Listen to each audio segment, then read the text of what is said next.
Swayam Prabha. Digital India. Educated India.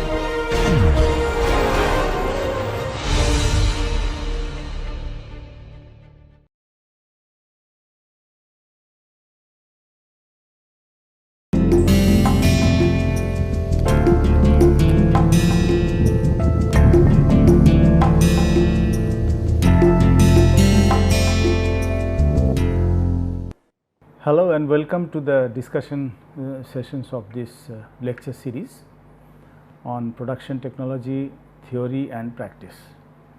Now, let me remind you that we started in our last session the discussion on the NC and the CNC machines, okay? And in particular we discussed the concept of adaptive control system.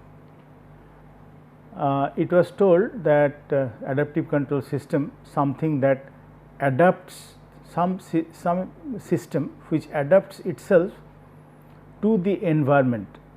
Okay. That means that suppose during the process, during the machining process, if the for some reason if the force is changing, okay, or if some other parameters are changing, then the adaptive control system will be able to correct those disturbances, eliminate those disturbances by manipulating feed or speed or both, okay, automatically.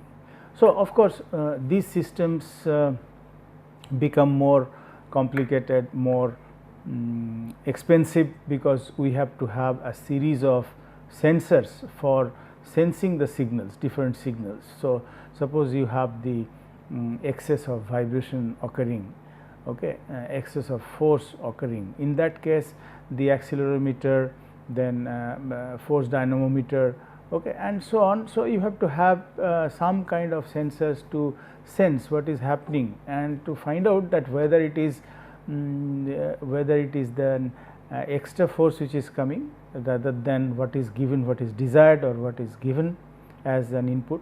Okay. Then it was told, if you see the slide, that adaptive controls are of two types. Okay. It was discussed in the last session that it can be either adaptive control optimization or it can be adaptive control constraint. So, in case of adaptive control optimization, an index of performance is specified for the system. Okay. Now, that index of performance should be a measure of overall process performance, such as production rate, okay, cost. The objective of the controller is to optimize the index of performance that has been selected by manipulating speed and or feed in the operation. Okay. In the second case, that is when it is adaptive control constraint, a constant level or constant limit is imposed on the measured processes, okay, or measured process variables. The objective of the adaptive controller is to manipulate speed and or feed to maintain the measured variables at or below their constant limit values. So, you can see that in both cases of adaptive control systems, the parameters which the adaptive control base on, that is the speed or feed or both of them, okay, that is the same, that is either speed or feed or both. And by manipulating the speed and or feed, the adaptive control system then adapts itself with the environment. Okay. And with the environment means when the parameters are changing. Okay. Now, then also we said that most adaptive control optimization systems try to maximize the ratio of work material removal rate to the tool wear rate. That means, the index of performance which is selected, this is convenient to have that MRR divided by TWR, because this reflects the reflects many of the aspects of the process, okay, because it is the material removal rate and the TWR ratio. So, material removal rate, for example, the production rate is reflected here, TWR, it is a tool life is reflected here, and so on. So, this is convenient that if we can optimize, if we can optimize this index of performance, which is the ratio of the MRR and the TWR, then the adaptive control can be successfully operated. Let me give you an example of a typical adaptive control system. Okay. So, let us say we have the face milling cutter, and this is the workpiece. Okay. Now, here what happens, that this is the interrupted cutting, all right. In between we have some sort of air gap, all right. Now, here the system is in the following way, that there is a sensor. Okay. Now, this sensor senses the cutting force. Continuously the cutting force is measured, let us say this kind of a dynamometer, okay, which we have discussed. Now, the cutting force, while the milling cutter is removing material from the workpiece, cutting force is continuously measured here, all right. So, from here there will be an air gap detector. Okay. Air gap detector means that when the milling cutter will cut through the metal and then it will go through the air, it will not cut, and then again it will start cutting this other part where it is where the material removal is required. So, that air gap will be detected. How to detect the air gap? It is simple, because in that case the force becomes 0, all right. Now, in case the air gap is detected, okay, air gap is detected, then triple feed rate. In that case the command goes to increase the feed rate 3 times, all right. And if there is no air gap, in that case the metal has to be removed. So, therefore, adjust feed rate to maintain cutter force at the set value. Okay. Now, this is the cutter, and here the force is being measured continuously. So, in case it has to go through the metal, in that case the feed rate has to be adjusted to maintain the cutter force at the set value, and we have a set value for the cutter force, let us say. Okay. Now, whether there is an air gap or there is no air gap, this is summed up, all right, and this value goes into the feed rate control. Suppose there is no air gap. Okay. So, in that case of course, cutting will be normal, in the sense that there will be not much of an effect, because this force is already equal to the set value, all right. Now, this force will be reduced when there will be air gap. Okay. So, therefore, in case this happens, that there is an air gap and the tool goes through the air gap, then of course, feed rate is being triplicated. Then there is no signal from here, and this triplicated feed rate will go here, and feed rate will be controlled, it will actually be implemented here.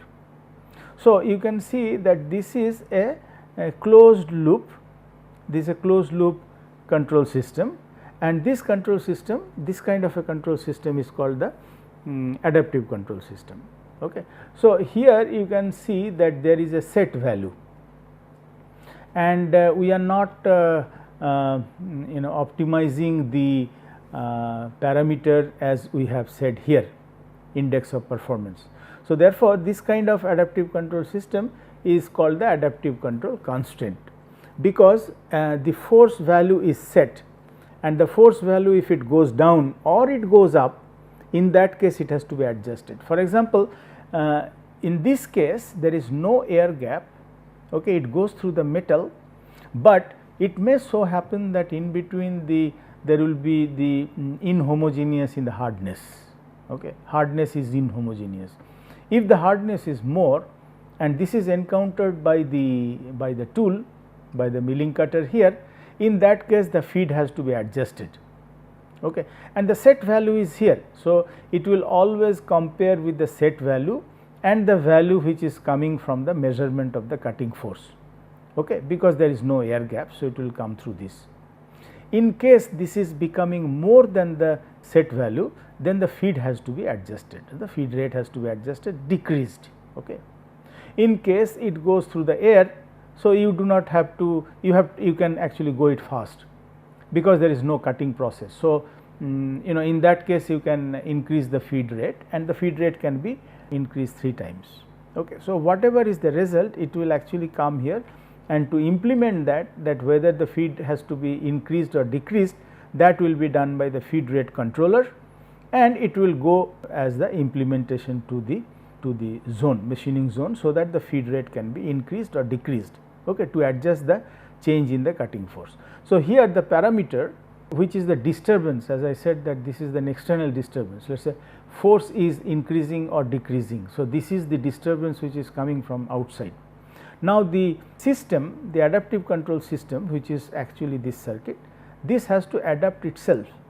So, it will come as a signal and immediately it will tend to increase or decrease the feed. Mind it that this, from the time it is sensing and from the up to the time it is actually implementing, the difference is very less. Okay.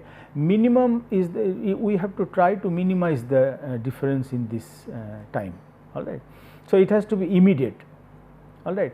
So, this is called the lagging, that by the time the signal is implemented, some time has been elapsed. So, let me tell you, this can be within the time frame of 0.1 second. Okay. So, by the time it is sensed and up to the time it is implemented, the difference can be 0.1 second, not I mean this is rough estimation of many of the adaptive constraint processes. Okay. This is the reality, all right. Now, benefits are manifold, like of course, the increased production rate, that is the online adjustments to allow for variations in the work geometry, material and tool wear, provide the machine tool with the capability to achieve the highest MRR, and highest MRR means the high production rate. Okay.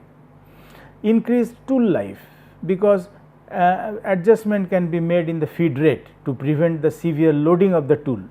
Take example again, coming back to this, we are saying that here it is continuously being evaluated and the feed is adjusted. So, the tool is actually safe.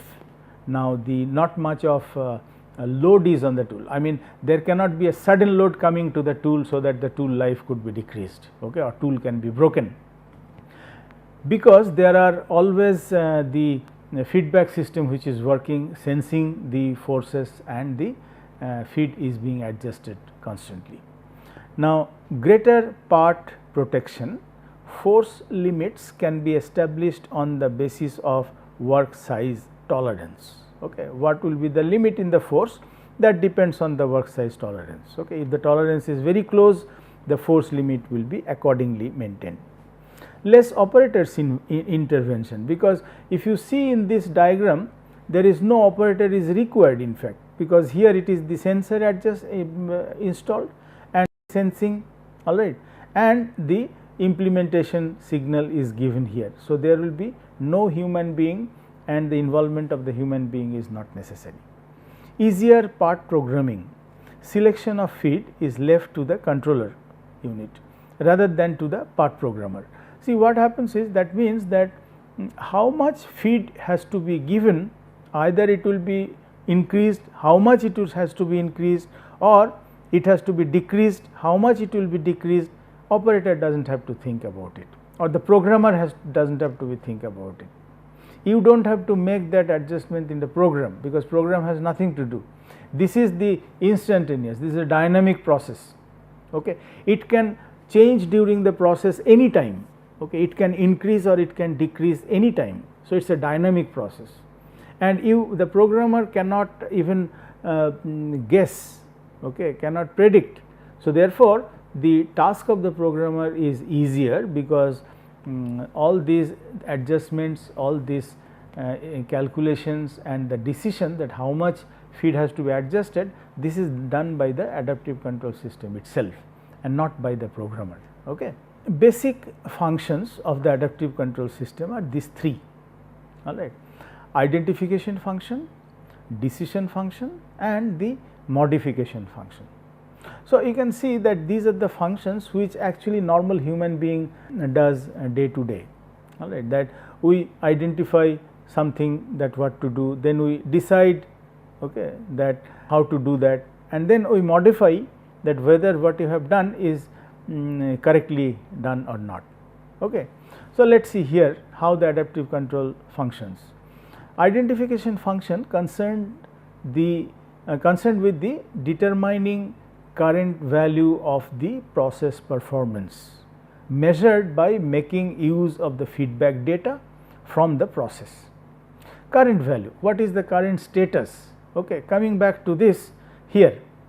So, this is actually this is determining the status of the process, and that whether the cutting force is within that set value, or it is fluctuating, it is becoming more, or it is becoming less. So, instantaneously it will actually send the signal that what is the current status of the process, okay, what the process is going through. All right. Now, next is the decision function, to decide how the control mechanism should be adjusted to improve the process performance by means of a programmed logic. So, here this is suppose here this value of the force is equal to the adjusted value. So, the entire thing is silent, entire circuit is silent, because there is nothing to be done, feed does not have to be adjusted, because this value of the force measured is equal to the set value. Now, the moment it will actually increase or decrease, then of course, it will be activated. All right.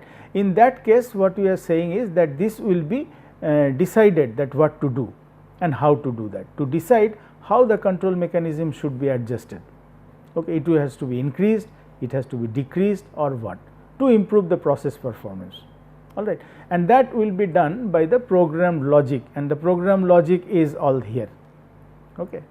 Here is this the programmed logic, the main function, that it will actually calculate that what is the discrepancy between the current value and the set value, and then it will decide that what has to be done with the feed, it has to be increased or it has to be decreased, and then accordingly it will be implemented. Okay. That is exactly what is said here.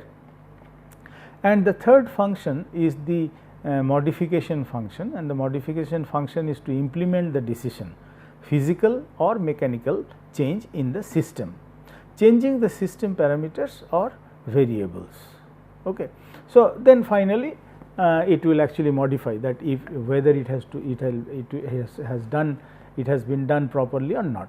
So, basic three functions of the adaptive control system, which is very similar to what human being also does it. Okay. That is, our brain does it, that is identify, decide and modify. Okay. So, here you can see the general configuration of an adaptive control system. In the in the block diagram I have tried to show it. Now, this is the process. Okay. Now, in this process we have some process input and we are getting some output. All right. Now, from here on this process there are some time varying environment, and time varying environment we mean to say that there are certain kind of a disturbance, change in the force, change in the temperature, change in the vibration, okay, or created vibration created. Now, here from this input, output and the disturbance, these are the signals which will be continuously measured. This is the measurement. So, the measurement is done for the input parameters to the process as well as to the output parameters. Okay. So, input and output parameters, they will also vary, I mean output parameters particularly will vary depending on the time varying environment, because time varying environment will change the input. All right, you understand that it will actually change the process performance, and it can change this these inputs. So, overall that will be detected when both these signals will be measured continuously. This here it identifies that whether it is correct or whether there is a discrepancy between the output and the input, and the discrepancy is only because of the time varying environment, you understand that. So, as soon as it identifies that there is a discrepancy, then it sends it to the logic circuit that you decide this is the discrepancy, now what to do. Okay. Now, the decision is made that you see feed has to be increased, or speed or feed, we said that these are the two things that the adaptive control system actually change. All right. So, the adaptive control system then decides that the feed or speed has to be changed, and then it sends this signal or decision to the modification function, and the modification function actually sends the voltage signal to the controller, so that the feed or speed whatever has been decided can be changed. And here we will have the system input. This is the entire system. So, the system input we will have some signal that will go through the controller, and the controller can say that you change this system, you multiply that with some coefficient, and that coefficient is decided here based on the identified values of the output and the input, whether there is any discrepancy or not, and accordingly it will go as a process input and the process will be changed. So, once again it will be done instantaneously, okay, and almost with the time lag of, as I said, that 0.1 second or even less than that. All right. Okay. Now, let me give you an example of the control systems and show you that how the adaptive control system can be helpful in establishing or in controlling the output parameter. Okay. Whereas, many of the NC systems, many of the closed loop systems, even that we have discussed in the numerically controlled machines, I mean earlier, that they are also not capable of doing that. All right. Let us take an example. Suppose we have a system where the transfer function is 5. Okay. Let the desired value of the output will be y. Let us say we have a process like this. Okay. Some process which is described as y is equal to 5 xp. Okay. Xp is the input, some input. All right. It may be in terms of voltage, in terms of some value. Okay. So, this will go through the black box here, and it will be multiplied by 5. So, this is the gain of the process, it is called the gain of the process. So, at the output it will be equal to 5 into xp, the xp is the input. Okay. So, therefore, we said that this is called the transfer function. Transfer function is y by xp, this is the output by input, this is equal to 5, this is the gain of the process. Okay. Gain of the process is nothing but just imagine an amplifier. Okay. So, you increase that level decibel, okay, 5, 10, 15. So, you are increasing the gain, we say. So, this is the gain, that means this is kind of an, in case of amplifier it is the amplification factor. Okay.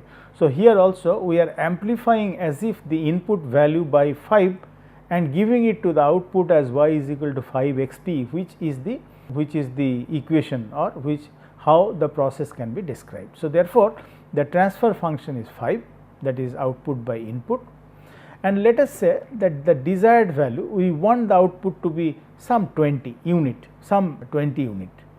Therefore, the value of the input should be 5 into 4, 20, okay, or 20 by 5 is 4. So, this xp has to be equal to 4. Now, we will make a feedback controller. Control the process, we have to have a controller, all right, and let us say the process gain is always 5, we are not changing that, and xp is the input and y is the output. Okay. So, this is the process, here it is the process, and to the process we are adding a controller, and then we are adding a feedback system. This is the feedback control. All right. Now, as I said that the feedback control, with the feedback control there will be a sensor, it will continuously measure the output, and it will actually go through some kind of an amplification, it will come to the input, and the input value will be summed up with the measured value, and it will create an error signal. Error signal means it will create a signal, so that to compensate for the error whatever is coming. Okay. This error signal will go through the controller, and then it will come as an input to the process. This input to the process, this can be changed accordingly, okay, depending on the measured value here. Okay. This is the feedback control system. Now, let us say the error signal, this is equal to this x minus this is by the way, this is actually the negative feedback control system. This is called the negative feedback. Okay. Negative feedback is mostly used because input is considered to be the plus on which the the output signal is superimposed. So, this is minus, all right. So, therefore, the error signal is this input signal minus this signal, or this signal will be y into 0.1. Okay. So, 0.1 y. Now, x is equal to 4, there has to be 4 minus 0.1 y. Now, the xp next, this will be 2 into this, 2 into e, and 2 into e means y will be, we will come to that. Then y output will be 5 into this xp, xp is the 2e. Okay. So, therefore, the y overall, this will be equal to 5 into 2e, xp is 2e, and e is equal to 4 minus 0.1 y, you will put it. So, therefore, y will become equal to 20. Okay. See, the now this process is established process, or process is in equilibrium, where we wanted some output which is 20 and we are giving the input as 4, and then everything will be fine going on. Okay. Now, suppose the process is disturbed. Okay. Say, let us say for some reason, we are not discussing what can be, reason can be many. Okay. And we are saying that for some reason the process is disturbed and the output has been changed from 20 to some value, let us say 25. Okay. So, now suppose the process is disturbed, throwing the output y this to a new value of 25. Okay. Now, if y is equal to 25, then we go to the in the reverse way. So, e, this error signal will be 4 minus 0.1 y, and y is 25. So, it will be 1.5. So, y is equal to 15 again coming here. Okay. Y is equal to 5 into 2e. So, you see, this is something, if we, meaning that if we have such kind of a process, okay, you can see here there is no contradiction. Okay. Let us say y is equal to 25, then error signal from this point of view is 25 minus 0.1, okay, and this will be added to the 4, or 4 minus this. So, this will be 1.5. Okay. Now, therefore, from here you can find out that y is becoming, which is 5 into 2e, and the error signal is 1.5. So, it will be 15. All right. That means, with this control system, this type of feedback control system if we have, and if the y becomes 25, then after a time lag of, as I said, for example, 0.1 second after the measurement, after it comes back through the controller, the error signal and so on, it becomes 15. Okay.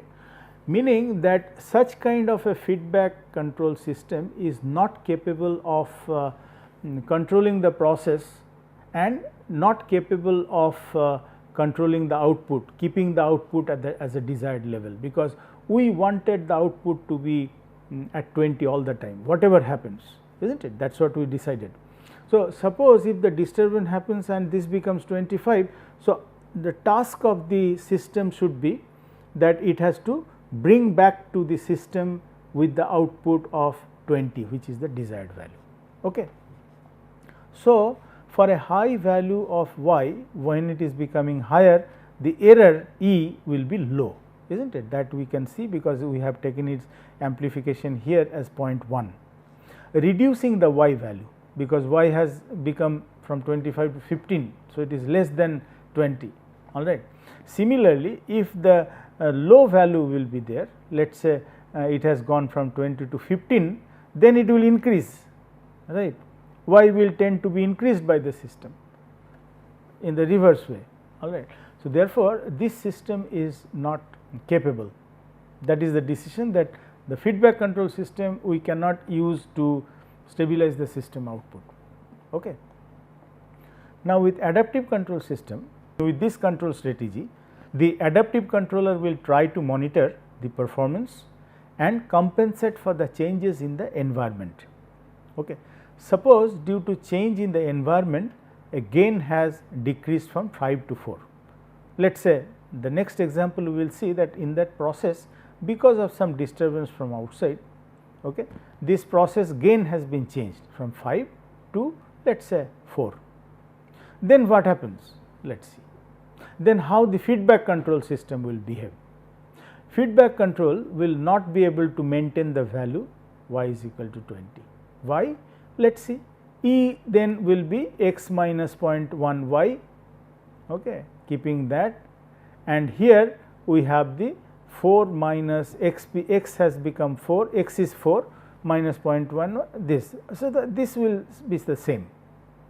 Now, y is equal to 4 xp, right. Now, it has become 4 instead of 5.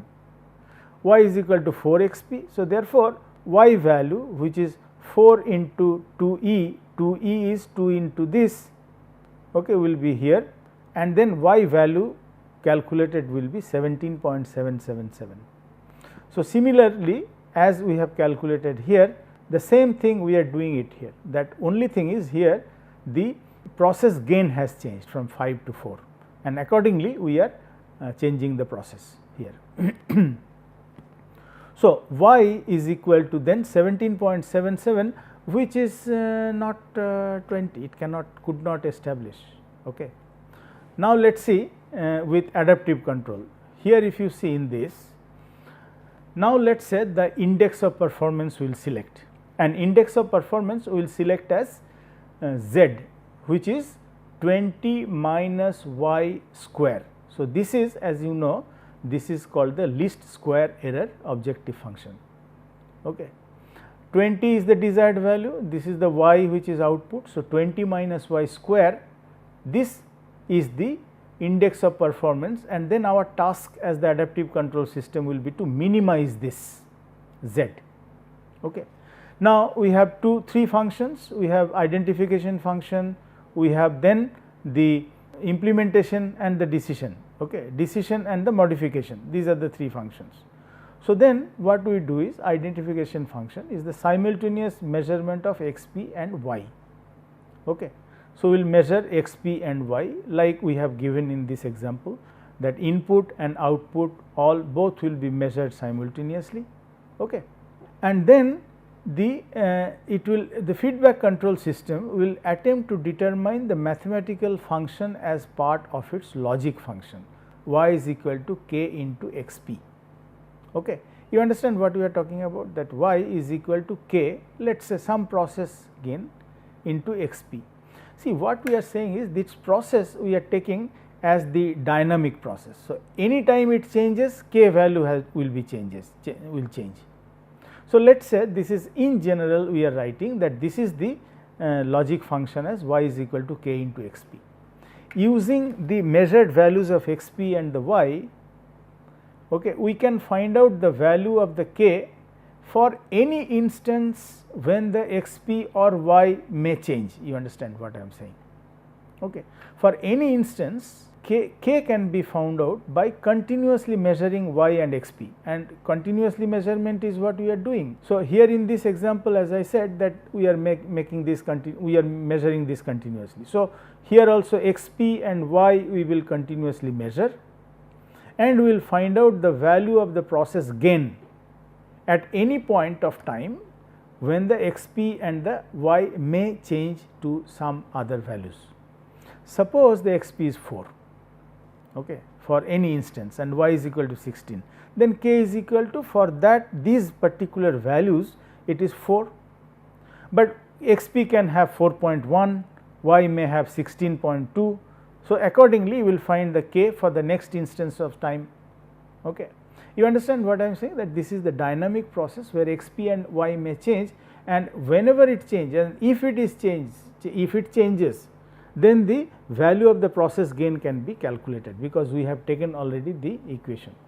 Now, I am showing it in a very simple example. You understand that any process can be in a similar way analyzed, and the process can be very complicated. So, this kind of equation will be very complicated equation, but the decision making logic instrument in the adaptive control system will be capable of calculating instantaneously that what will be the value of the k if the y output and the input xp change.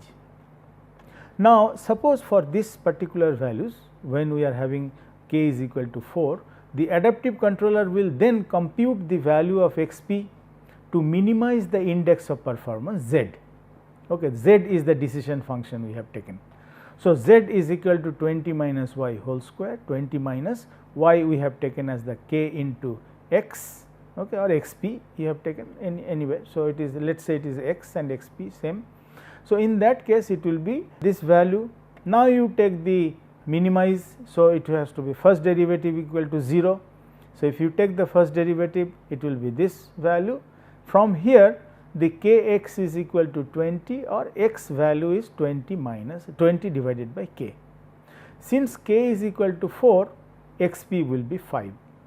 So, that means this is the conclusion, meaning that the modification then will be made in the process input, changing its value from 4 to new value of x5, xp5. Okay. So, if the process has become 4, then xp value will be changed to 5 instead of 4.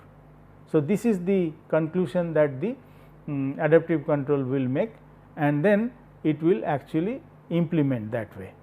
All right. This is the entire process of the adaptive control system and how it can actually work. So, this is how it can actually happen, that output and input can be continuously measured. This is the identification function, okay, and this is the model which is formed. Find k, k is equal to y by xp.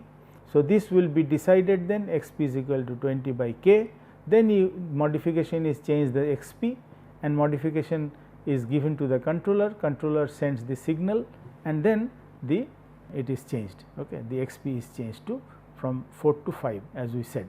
So, this is the block diagram saying the same thing that we have described in this adaptive control system process. That means, what has been told here in this analysis is that the simple feedback control system is not capable to stabilize a system when the system is disturbed by the output, by some outer disturbance. But adaptive control system will always be able to keep the output at a desired level. Let us say either it is then we have, what we have said is adaptive control optimization. Okay. In this example, it is we have optimized the index of performance. So, we are minimizing this. Okay. So, therefore, it is the adaptive control optimization. However, adaptive control constraint can also be used, that I have already shown it to you in a block diagram.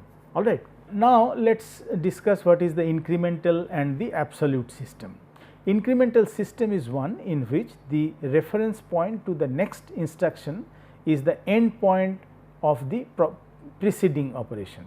An absolute system is one in which all moving comments are referred to one reference point, which is the origin and will be called as the 0 point.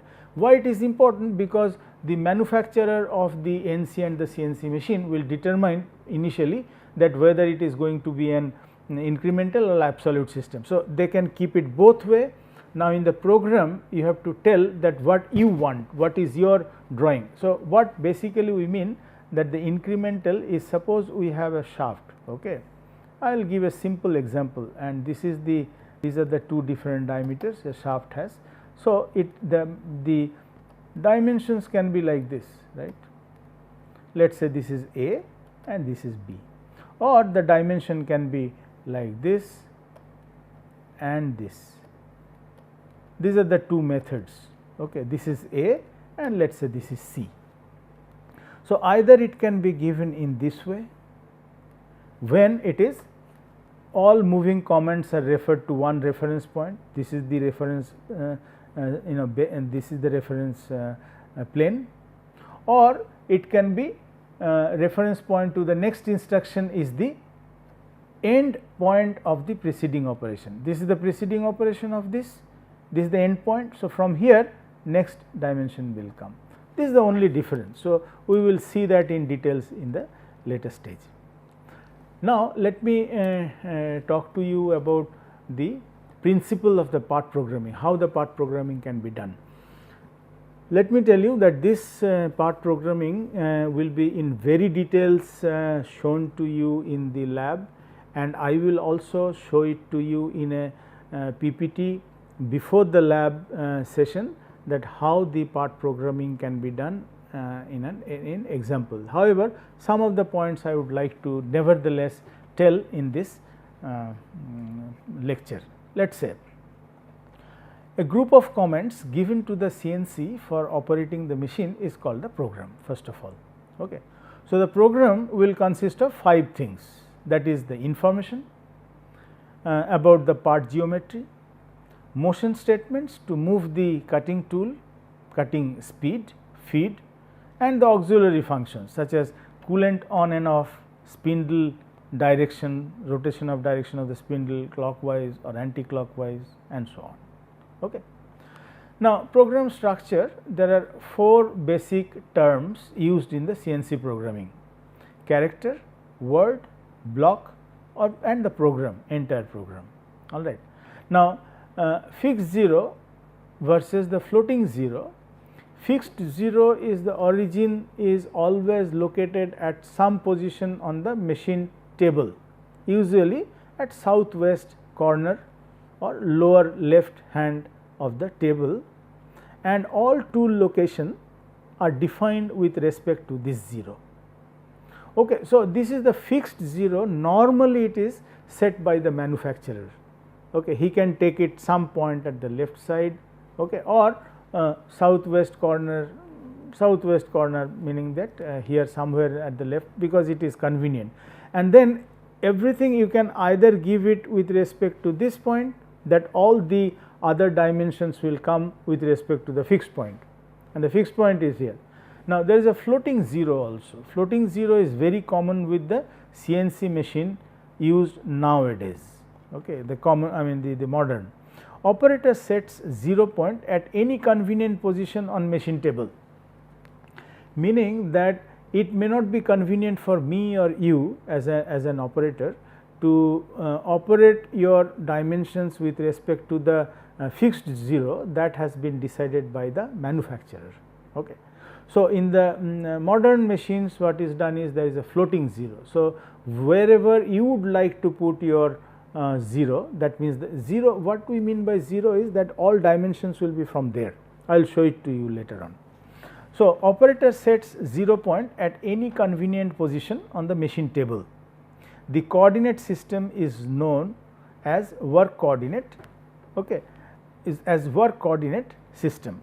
So, this coordinate system, when you have the 0 point at any convenient position, this is in brief in small this thing abbreviation, it is called the coordinate work coordinate system, WCS. Okay. Now, the modal and non-modal comments are the following, that is, comments issued in the NC program may stay in the effect indefinitely, okay, until they explicitly cancelled or changed by some other comment. Or they may be effective for only the one time that they are issued. Okay. I will explain it to you. Now, the former is referred to as a modal comment. So, this is the modal comment where it stays indefinitely until unless you change. Okay. Examples include feed rate selection and the coolant selection. Okay. Now, the comments that are effective only when issued and whose effects are lost for subsequent comments are referred to as a non-modal comments. Okay.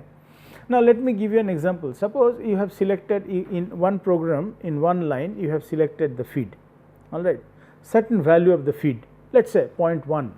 Okay. Now, in the next line of the program you are not putting any feed, meaning that if it is the modal comment, that means the previously selected feed is still remaining remaining valid. Okay. Now, in the next line you are selecting again feed and giving the value as 0.2. So, once you are giving the value of 0.2, that means that 0.1 value which has been taken earlier, this is cancelled now. Okay. Now, in the non-modal comment, okay, you have to specify in the program whether it is a modal comment or it is a non-modal comment. In the non-modal comment, once you are giving the feed in one line, like in this case, in the next line also you have to repeat that. Okay. Otherwise, the comment will not be valid. In the next line, if you are not repeating that the f is remaining 0.1, in that case the f will be taken as 0 if nothing is written there. Okay. So, this is the non-modal comment. A dual command which instructs the tool to remain in a given configuration for a given amount of time is an example of a non-modal command. This is, I also gave you an example. So, anyway, this is the same thing. Now, the structure of an NC part program is made of a series of commands that are input into the MCU in a series manner. Okay. The MCU interprets these comments and generates the necessary signals. MCU is the machine control unit, okay, to each of the drive units of the machine to accomplish the required action. All right. Now, program is made, series of comments are given. As I said, those comments can be written in the alphabets A, B, C, D, in the M code, G code, okay. Miscellaneous is the M code, G code is the preparation, and so on. So, that I will show you each of these comments, and MCU will interpret them. NC program is required to have a particular structure that the controller can understand, and it must follow a specific syntax. Okay. That is the program, that is this G code, M code, etc. So, that the MCU can actually interpret, because it is already input in this MCU. Comments are inputs into the controller in units called blocks or statements. Each block is made up of one or more machine comments. I will show you those blocks. Many comments could be there, or a particular comment could be there, depending on what kind of machining, what kind of operation you are performing. Okay. In general, several comments are grouped together to accomplish a specific machining operation. Okay. Hence, the use of a block of information for each operation. All right. Each comment gives a specific element of control data, such as dimension or the feed rate. All right. Now, each comment within a block is also called a word. Now, we have a block, few comments, and each comment is a word. So, these are simple, this is not so important. I mean, you have to just write the program, that is what you have to be bothered about. The way in which the words are arranged within the block is called the block format. 3 different block formats are used: fixed sequential format, tab sequential format, word address format, and so on. So, those are the minute details. You may not require all those details during the programming, because when you are getting expert in programming, you actually do not really bother about those things, though they come automatically, I mean to say. Okay. Now, word sequential format used on virtually all modern controllers. For example, this is a program. Okay. Let us say, I will not explain what it is, but I will come later on, just an example that these are the 3 lines. Okay. With this type of format, each type of word is assigned as address, that is identified by a letter code within the part program. Okay. These are the letter code X, Y, F, G, N. Okay. Thus, the letter code specifies the type of word that follows, and then it associated numerical data. Let us say X is what to do, what is actually, and what is the value 50. For example, the code T represented tool. Okay, here the T is not given, suppose the T is given, and the tool number is given afterwards. So, T01 means the tool and tool number 1. Theoretically, with this approach, the words in a given block can be entered in any sequence, and the controller should be able to interpret them correctly. Okay. With the word address format only, the needed words for a given operation have to be included within the block, all right, and so on. So, word format has the advantage of having more than one particular comment in one block, okay, something that would be impossible in other 2 formats, and so on. So, these are the difference between the three formats and how they differ from each other. Okay. Now, commonly used word addresses, these are the N code, which is the number. Okay. Here N is 50, N is 60, N is 70. So, this is the number of this line. Okay. Each line is given by a number. N code, this is the sequence number. Okay. G code, this is a preparatory word. Preparatory word means used as a communication device to prepare the MCU, machine control unit. The G code indicates that a given control function, such as G01 for example, stands for linear interpolation. Okay. So, if it is given in the program that it is G 01, G can be 01, 02, 03 and others. So, that will be tabulated. I mean to say I will show you a table where all these codes are interpreted, all right, what is the interpretation of each of these codes.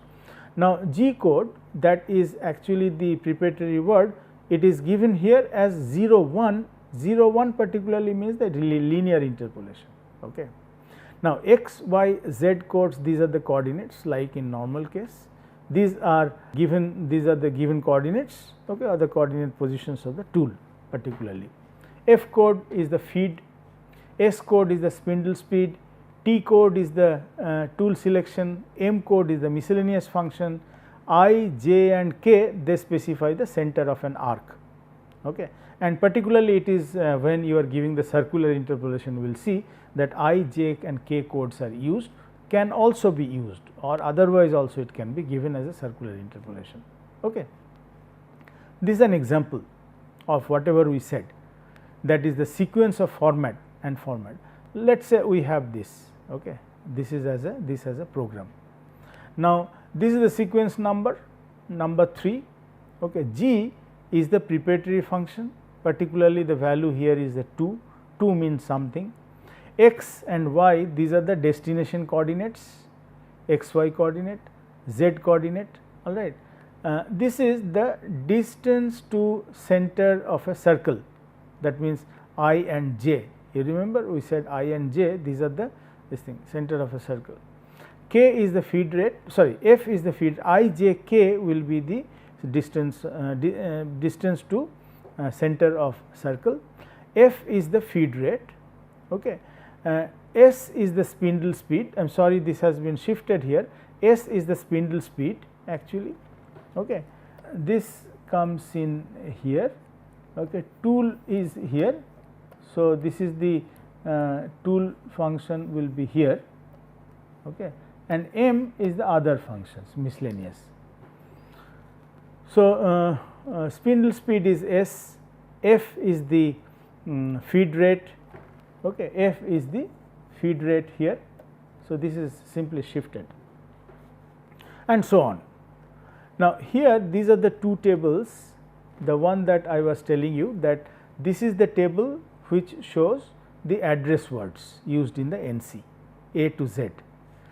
This is the number, this is the M, miscellaneous code. Miscellaneous code, you can see that there are many of them, and each of them has a meaning, okay. And of course, you do not have to remember all of them, and you cannot remember all of them, but when you will be practicing the programming, you will see that most of the normal miscellaneous comments you will be knowing automatically, okay, because you are using it very frequently.